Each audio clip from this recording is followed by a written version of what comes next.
God bless you. God bless you. God bless you. Thank you so much for joining.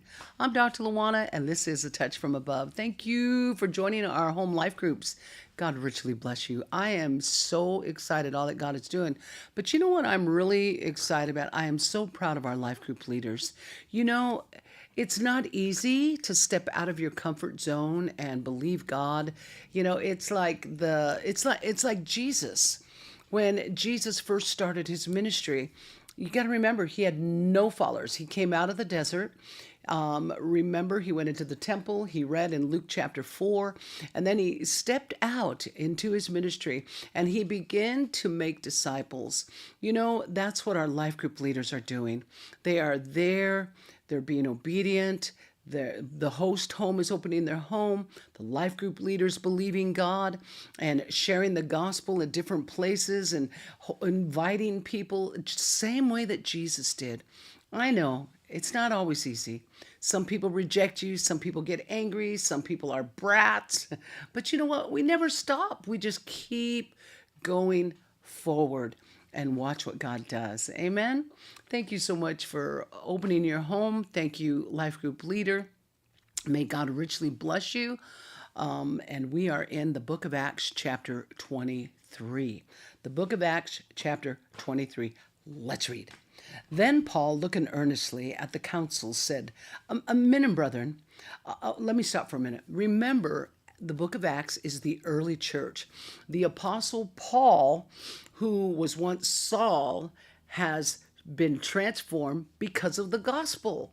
He was saved, got born again, believed in the gospel of Jesus Christ and the resurrection of Jesus, and now he has become one of the most amazing preachers, ministers, apostles, and soul winner, and he continually preaches and shares the gospel everywhere he goes, willing even to lay down his life. Let's read. Then Paul, looking earnestly at the council, said, Men and brethren, I have lived in all good conscience before God until this day. And the high priest Ananias commanded those who stood by him to strike Paul on the mouth. Then Paul said to him, God will strike you. I like Paul is not a coward. He's not a coward. But he also has a point where he goes, oops, I made a mistake. He's willing to catch his mistake. Watch this. He said, Then Paul said to him, God will strike you, you whitewashed wall. For you sit to judge me according to the law. And do you command me to be struck contrary to the law? And those who stood by said, Do you revile God's high priest? Then Paul said, I did not know, brethren, that he was the high priest.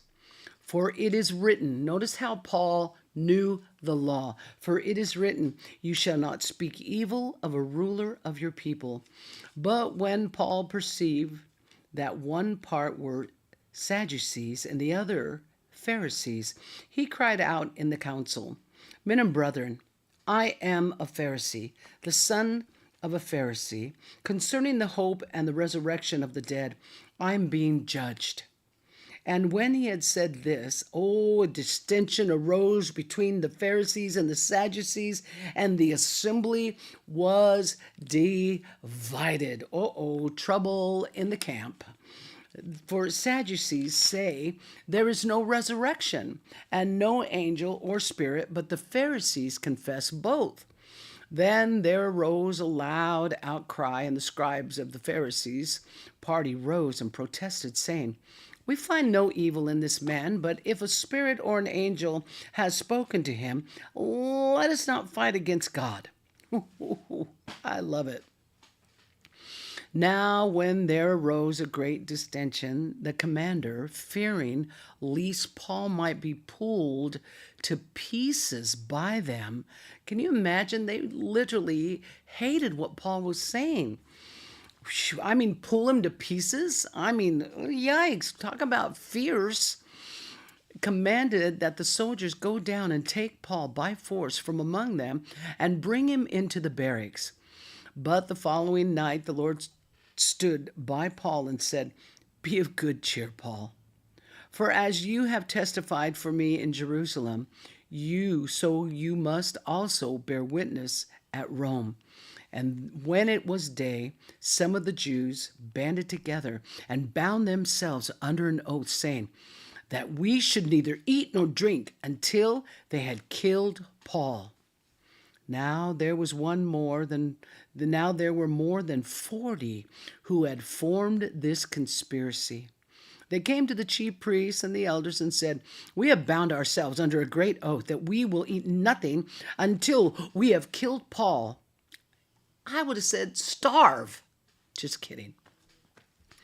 Now you, therefore, together with the council, suggest to the commander that he be brought down to you tomorrow, as though you were going to make further inquiries concerning him. But are you ready? We are ready to kill Paul before he comes near. So when Paul's sister's son heard their ambush, he went and he entered the barracks, and he said to Paul. Then Paul called one of the centurions, the soldiers, to him and said, "Take this young man to the commander, for he has something to tell him." So the soldier took the young man, and they brought him to the commander and said, "Paul the prisoner called me to him and asked me to bring this young man to you. He has something to say to you." Then the commander took the young man by the hand, went aside, and asked privately, "What is it that you have to tell me?" And the young man said, "The Jews have agreed to ask that you bring Paul down to the council tomorrow, as though they were going to inquire more fully about him.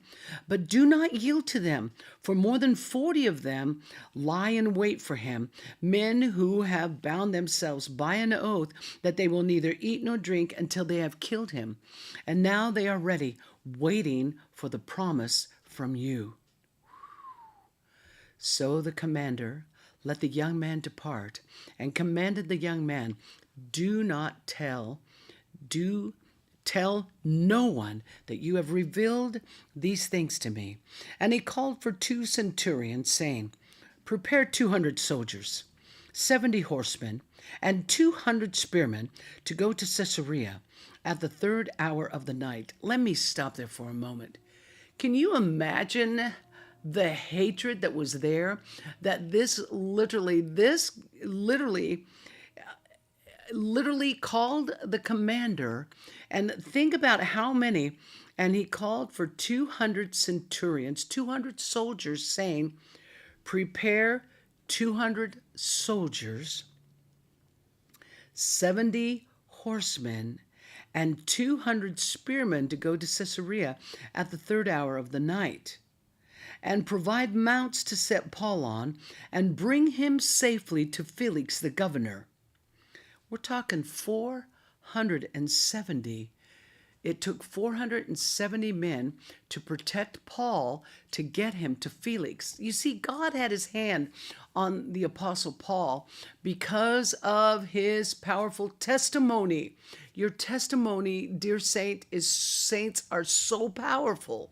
What Jesus has done in your life is so powerful. Don't cower down. Let's continue on.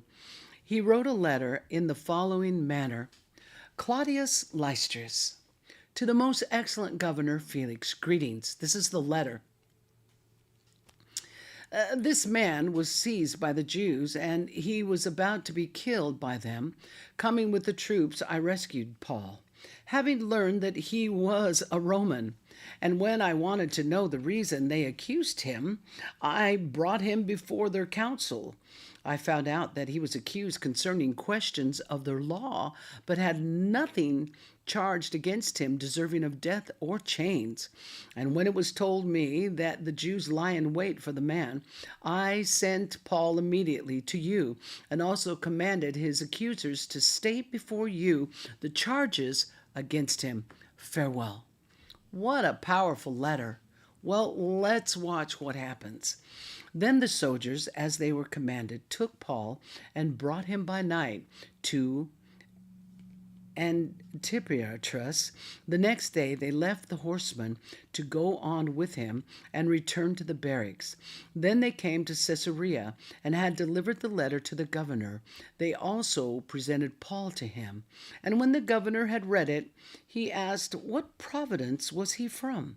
And when he understood that he was from Sicily, he said, I will hear you when your accusers also have come.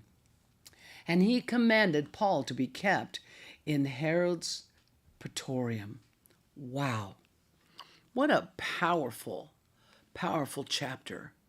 You know, I think that as we are getting closer and closer to the last days, the end times, I think we are going to discover, the true believers are going to discover more and more that don't be fearful, but Christianity in its true entirety is not really accepted.